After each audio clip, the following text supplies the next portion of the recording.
Привет, друзья! Рада вас видеть сегодня на уроке. И сегодня я научу вас, как правильно говорить дату в русском языке. Прежде всего, вопрос, который мы задаем, когда нас интересует сегодняшняя дата. Или не только сегодняшняя. Может быть какая-то дата из прошлого или из будущего. Какое сегодня число? Какое было тогда число? И, соответственно, в будущем какое будет число? То есть в таком вопросе о дате мы используем слово число, слово среднего рода, что для нас очень-очень важно. Почему это важно? Потому что в ответе мы используем числительные, которые согласуются со словом число, то есть со словом среднего рода. И это важно запомнить. Например, я даю ответ. Сегодня 8 апреля. 8 это порядковое числительное, да, то есть слово, которое показывает число по порядку, в цепочке, в последовательности, один после другого. И это числительное стоит в форме среднего рода. Завтра будет 9 апреля, а вчера было 7 апреля. Если мы используем составное числительное, то есть состоящее больше, чем из одного компонента, например, мы говорим сегодня 21 апреля или сегодня 31 декабря. Тогда, как вы видите на примерах, первая часть у нас представлена обычным числительным, не порядковым. И только второй элемент – это порядковое числительное. Это важно помнить. 31 декабря, 27 февраля, 22 июня. Мы с вами уже сказали число. Теперь переходим к году. Что здесь важно помнить? Что слово «тысяча» в русском языке – это женский род.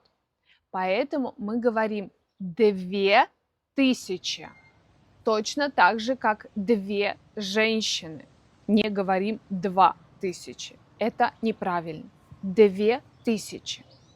Целая дата 2020 – это обычные количественные числительные. То есть мы называем цифры, которые мы видим.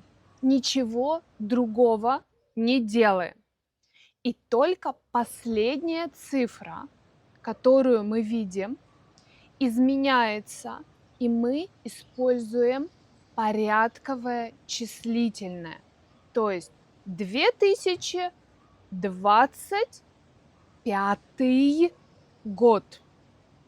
Или, если мы говорим дату, то 8 апреля 2025 года.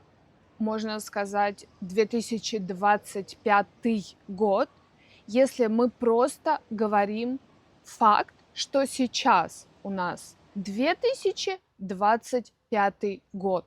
Тогда нам не нужно изменять форму и ставить в родительный падеж. Но если мы говорим конкретное число, то нам нужно это изменить. Почему? Потому что 8 апреля чего? Да?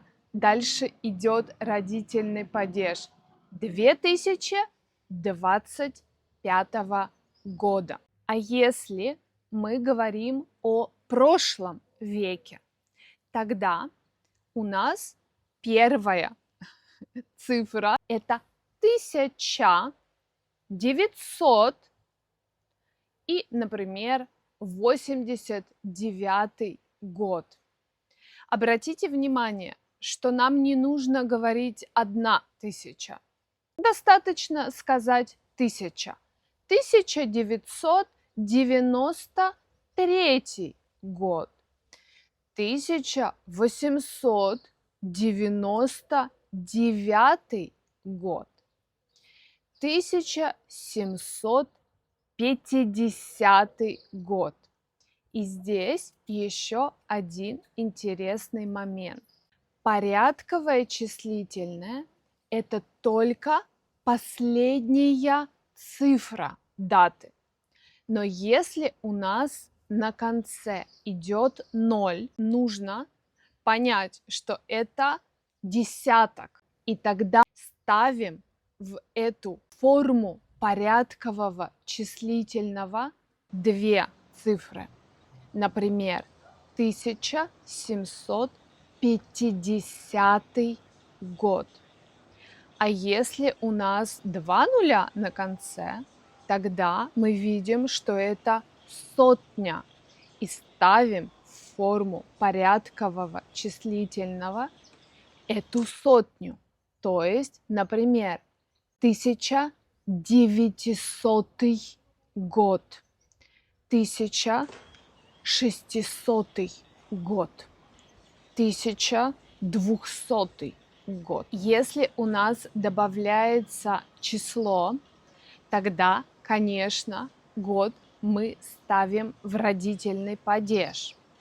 То есть, например, 8 апреля 1998 года, 9 мая 1945 года, 21 февраля 1715 года. Нам могут задать вопрос, в каком году, например, в каком году ты закончил школу?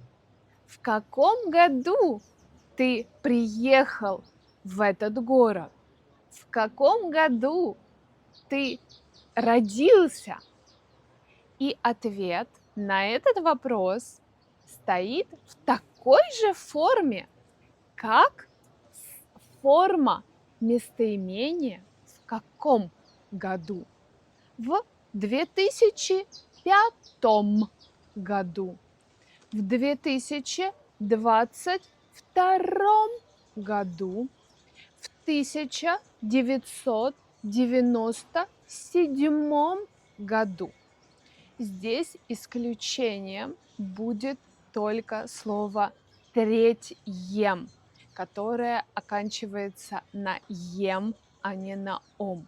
Например, я закончила школу в 2003 году, но моя подруга закончила лицей в 2004 году, а ее брат закончил лицей в 2010 году. В 1990 году, в 1900 году или тоже возможно, что в 1000 году. Друзья, пишите, пожалуйста, в комментариях, в каком году вы начали изучать русский язык?